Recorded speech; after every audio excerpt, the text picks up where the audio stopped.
think. Today is the 9th of August 1996.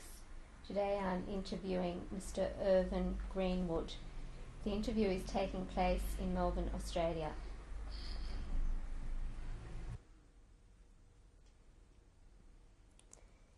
Could you please tell me your name and spell it? Ervin Greenwood. ERVINGRENWOOD.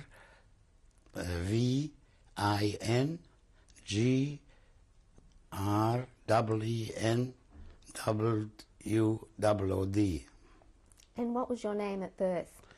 Ervin Greenwald. Can you spell Greenwald? G-R, well, it's a U, N-W-A-L-D, with the two dots on a U. And when were you born, Mr. Greenwood? When I was born, 3rd of March 1925. And so how old are you today? 71. And where was your place of birth? Vrable. V-R-A-B-L-E. And where was that near? It's near in Slovakia, close to Nitra. Can you tell me what were your parents' names?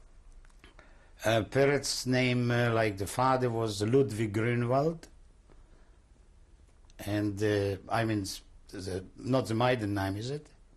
Your mother's maiden name, yes. Bertha Schwarzstein. And where were they from? My father was from Žilina in Slovakia, and my mother was born in Hungary, in Debrecen. Did you have brothers and sisters? Yes, 4 brothers and 1 sisters. And what were their names? Starting with Eugen, Rosa, I mean Rachel to die, but it was Rosa, and after was Ervin, like me, and Fred, and Volte. What did your father do in Rable? He was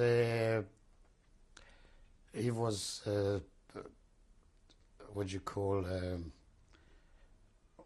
he was from the representative of the crystal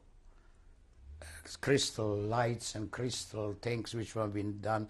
Was a big industry in Czechoslovakia, and he was the representative, and he was traveling around, probably like a salesman or something like that. And what about your mother? What did she do?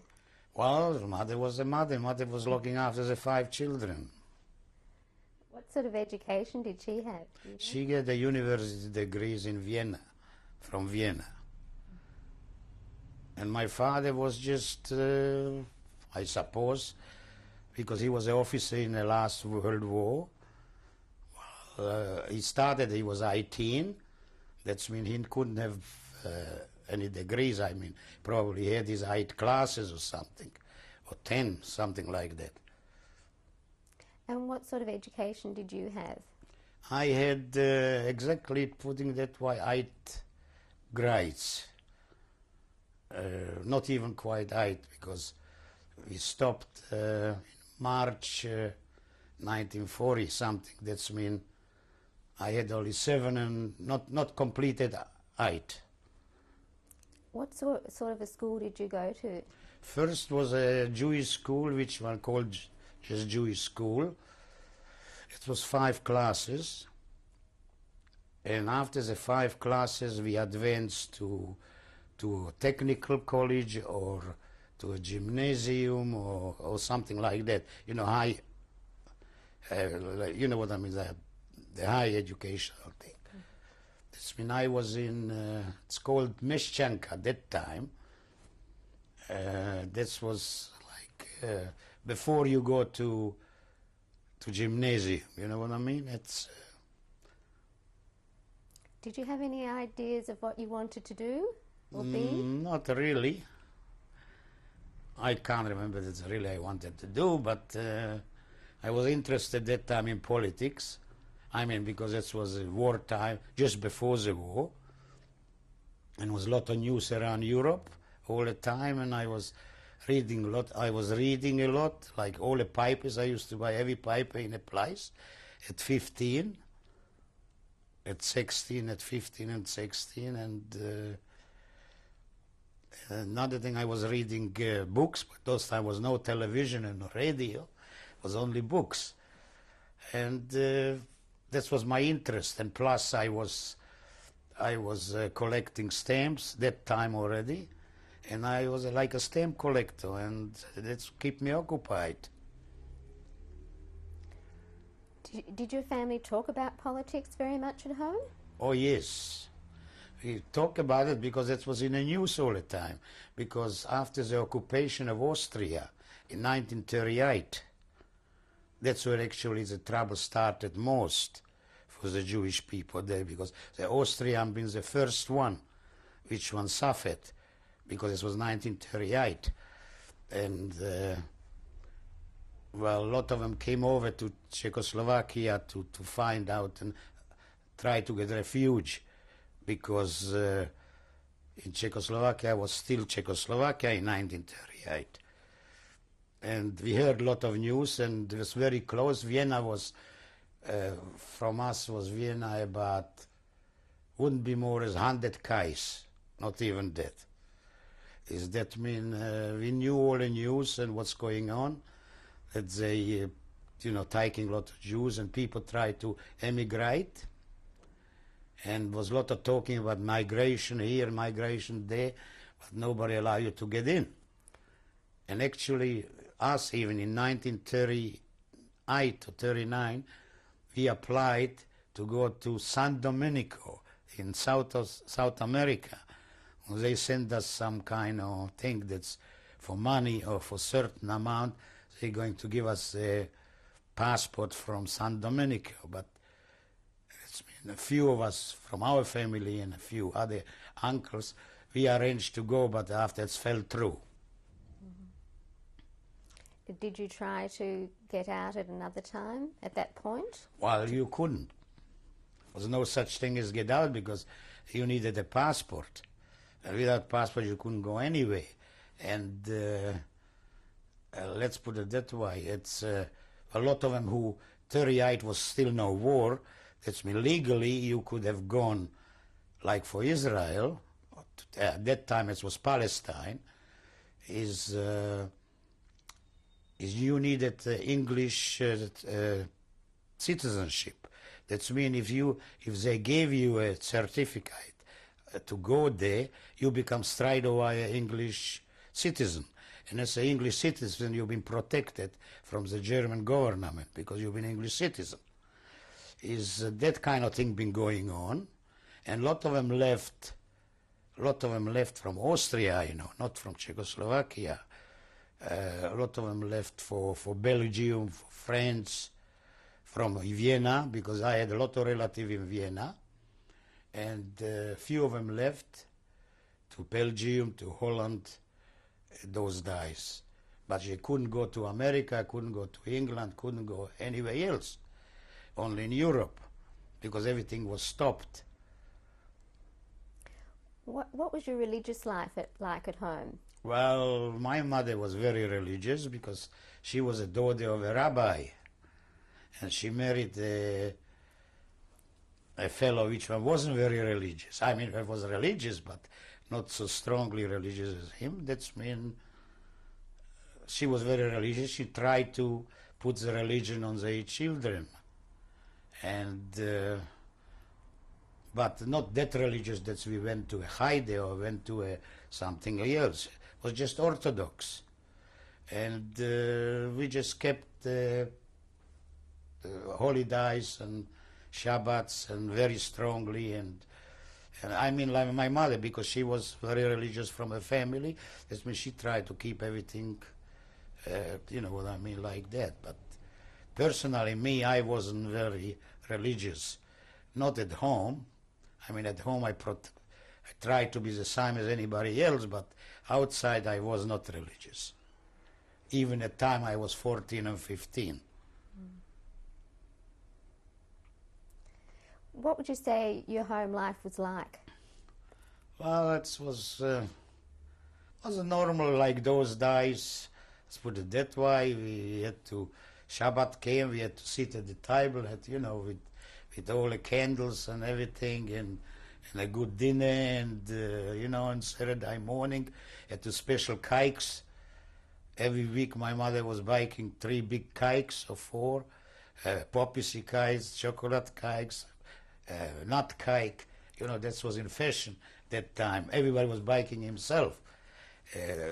Baker has been only very few. My mother even baked their own bread, like a round big bread, family of 5, and even we used up even heavy crust because when it came to the end we toasted it and we put garlic on it, like we garlic it and put a bit of schmaltz on it. You know what schmaltz? Like from chicken thing or gooses. Gooses was in fashion that time. And that was a normal life, family life. And then my father was traveling a lot, but he always came home Friday to be a weekend, always, or Yontev or something. That's mean, and we went to Orthodox school. But personally, me, I was a bit, I just gone and played outside instead to go inside. Did you belong to any youth groups or organizations? Yes, I was in Hashem and Hatzair. Or at the time I was 14. I went in, I think, because my mother tried to put me in a religious one, like a Mizrahi or Bnei Akiba, would belong to Mizrahi group, which have been religious. And they sent me even to camps there, like summer camps. And, I liked the summer camps all right for a while, but it didn't work on me, the religious part. So were you very involved in Hashomer Hatzair? Yes, I was actually from time I was 15, 14 I was very involved, and I was in that group. Well, I was very grown up at 15. That's when I was with the group, mostly 17 and 18. Because I was alert in politics and alert in, was probably I had leftist feelings. Because Hashem Hatzair is a leftist organization, even a Jewish organization, but was leftist, like Mapam. And I used to travel to camps at 15, a few places a year, or we had some discussions like in other cities, other towns. And on that account, actually, I got the free certificate in 1930. I got a free certificate from the youth organization, of Zionist organization, to go to Israel. But we saw what's going on, and we saw danger coming up, and we don't know what to expect. Is like our only sisters I have had. I transferred my certificate to her name, and she became an English citizen. That's how she got out, because she left the 1st of September when the war broke out in 1939, and actually when the war broke out, she was already in Vienna. That means they couldn't, because England didn't declare war till 3rd of September, 3 days after the invasion. She got through still to Brennan Pass to Italy, and that's how she finished up in Israel. So were you aware of anti-Semitism as you were growing up? Yes, but Czechoslovakia was a very democratic state, and was no anti-Semitism at all in schools or in public places. It's mostly odd places, or from the church, from mostly, or things like that. But I personally, I didn't. Well, you had few because, like everywhere else, you got hooligans, you got things. They think something else, but wasn't actually a very good life there because that was a spa. Peščani was a spa for rheumatism, which one even today is imported the mud all around the world, even in Australia. And you got a lot of people in Australia who go there who suffer a lot of rheumatism. Is we never had because it was only 15,000 people in the town, but was over 100,000 in a season. That means it's always looked bigger. And out of 15,000 people was 3,000 Jewish people. That's mean only 20%, something like that. And we lived all peacefully with everybody. And matter of fact, I was the only Jewish person in a class of 85 in the 8th grade. And the religious lesson came, for instance, and I got up and I went outside for the dawah because I was Jewish. And the father, he used to know me, and he said to me next few times, "Why don't you stay?" He said, "I know you already, everybody knows you here, and they all like you." He said, "You can stay and listen." And I said, "Well, I didn't want to upset my mother. That's the only reason I just get out for the dawah." And matter of fact, when there came the time that we're not allowed to go in school anymore, they said, for instance, in 4 weeks' time, you're not allowed any Jewish people anymore in school. He came to me, the father, and said to me, "I can arrange for you the baptizing you." Well, and I said, I didn't mind, but if I would suggest it in a family, they would upset. And yeah, he was very nice, and I had a lot of Gentile friends there, a lot of them, which one actually I went to in 1940-41 to theaters, to picture theaters, to operas, which one I'm not supposed to go because it was forbidden, but they protected me, and I used to go till last minute. That means I didn't feel any personally, you know what I mean? It was very fair. It was very democratic, actually. So what sort of signs did you see as the war approaching? Well, the signs been already in 1938 because Czech was already taken by Germany. That means the Slovakia became an independent state run by Tiso. Not Tisot, Tiso. And he was, well, the Germans been imposing on Slovakia a lot of laws, anti-Jewish laws, because they became dependent on Germany. Plus Germany, like Hitler, needed Slovakia for through fare to Poland. It was the only railway which one goes from Czechoslovakia right through to Poland. That on a line from, call it Bratislava, Trnava, Piešťany, Žilina, Moravská Ostrava, and Poland. That means everything had to go through there. And in 1939,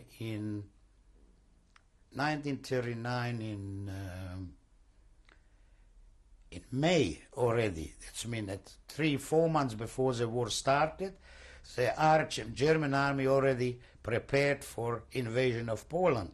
Even nobody knew in the world, but we knew in Slovakia that the war was going to be there, because they came and they filled up all the army barracks and German soldiers everywhere.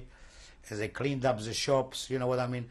They had strong marks, and they've been buying everything out and sending home while they've been preparing for invasion of Poland. And that's what I knew. And well, we've been still, you know, I was going out all the time. And matter of fact, in our town was the big Batya store. You know, Batya shoes, which one are worldwide, everywhere. And we had a big store, and it's got in 3 days empty. They had to close it for a week to refill it because the German army bought everything up. And that's when we've been prepared already for the war. Not prepared, but we knew the war's going to happen because they brought the tanks and everything through. And everywhere you locked. All that Slovakia is only a small country. It was army. They prepared already. So how did life change for you at that point, like from 39? Well, at that point already start demonstration because new organization and Nazi parties turned up. And I'm a Nazi party from Slovakia, yeah. A lot of religious, especially because everything was run like a nationalistic right-wing party. And the leader was Hlinka, and he was a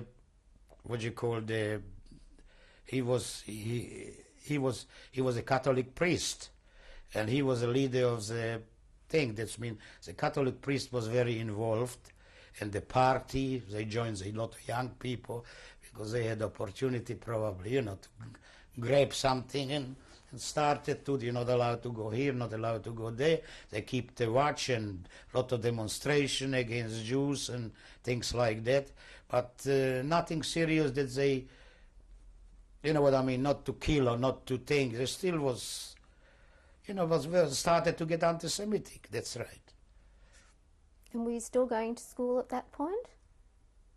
Yes, 39, there's actually 40 where I stopped after the war. That was about 6 months. Yeah, 6 months after the war started. The Germans been too busy with the war. That means they didn't start anything that for themselves, you know what I mean, against Jews. Only the legal party, the party in Czechoslovakia, that Hlinka party. And afterwards, actually, when it started to come the laws in, not to do that, have to wear a star. That was first thing. When was that brought in, do you remember? Well, that was in 1940. After the war already was about 3, 5, 6 months. Before that, they didn't touch anything until the war was already won, in Poland. Then that's when it started. Like put it, they never done the German themselves. They always took the Hlinka party to do it for them. And they just been observing and gave orders from places that the public shouldn't know that they are involved. Did the Jewish community as a whole have some sort of plan at that point, or an organization? Well, there was a lot of organization, but what's the use to plan here, plan there? Everybody becomes selfish. He said everybody wants to get out or save himself by themselves, because there's no such thing that you can, some country let you in. Because we've been encircled with Hungary, with Austria, with Germany, and Poland. That's where you go. And Romania, some part. Most of them, yes, a lot of them left for Hungary, because Hungary, even if it was on a German side, the Horthy, he was a regent, Horthy, he was still wouldn't allow the Germans to, even if Hungary was more anti-Semitic as Slovakia, but by law, he wasn't allowed to do anything to the Jews. That's when we left a lot of, matter of fact, I left for Hungary myself because I had an aunt in Budapest, because I wanted to go through Yugoslavia to Israel illegally. And I was young, I was 15 and a half or something. I could have achieved it because I was nearly on a Yugoslav border between Hungary and Yugoslavia. But, kids, we've been brought up differently. We felt sorry for the parents to leave them alone. Well, I decided to come back because I said, what are you going to do with the parents? Leave them just like that. And I thought myself, as a young man, well, I could be a help. They got a shock of their life when I came back 3 months later. and I came back to Czechoslovakia. About what time was that? It was in 1940, light 40. And that's when they start to implement some laws. Not allowed to do that, not allowed to do that, you know, all those things, curfews and things, and started to talk. They're going to send us to they called it Moravska Ostrova, where the coal mines. As we're going to work there and they're going to work there, but they didn't say we're going to Poland. They wouldn't even dare to say it, because the public itself wouldn't allow that. That means they have to trick you. Is the first transport started in 1941, where they collected, just like you go to the army, officially notified you with a paper, you appear, that die on a station, that name, born that time, and mostly was about between 15, 16, 17, 18-year-olds, all young. He said, they need the young one because they go to work. Well, the first time I was hidden, I didn't want to turn up. I had a feeling something wrong, because I was reading a lot and I was well ahead. I was well ahead what's going on. And I expected, matter of fact, I was even reading Hitler's Mein Kampf. And if I saw that, and I was talking people, and I said, it's going to be awful, they wouldn't believe me. People just wouldn't believe it. How can it's not civilized? You know what I mean? People just couldn't believe things can happen like that. How can civilized people do things like that? That's when nobody believed you. I had to believe because I was reading it, what was written 30 years earlier, 25 years earlier, something like that, 1920, and you know, that's. And people around me, the young one, believed more in that as the older generation wouldn't believe it at all. He said, it couldn't happen to me, couldn't happen to you, because you look, they are civilized people. Yeah? Is that what, that's what actually happened?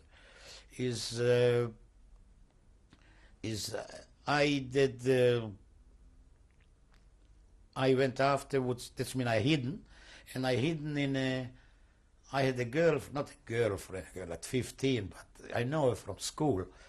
Oh, she was some kind of girlfriend, you know, like that. And she said, you can hide in our place. And he was a cabinet maker. And I was hidden in the factory. Factory was in the back, in the front was his dwelling. And I was sleeping on the what you call that, from the timber, the shaving. You know, it's accumulated because I kept it for something. And I was sleeping there. And she used to, and the mother of her brought me food. And I was hidden about 4 or 5 weeks there. By the time it's quietened down, everybody was transported, who turned up, of course. And they've been cabinet makers, and they were over there, men working, and I had nothing to do all day. That's when I helped him to hold the board, and I learned something in those 4 weeks, you know. That's, you know what I mean, that's all.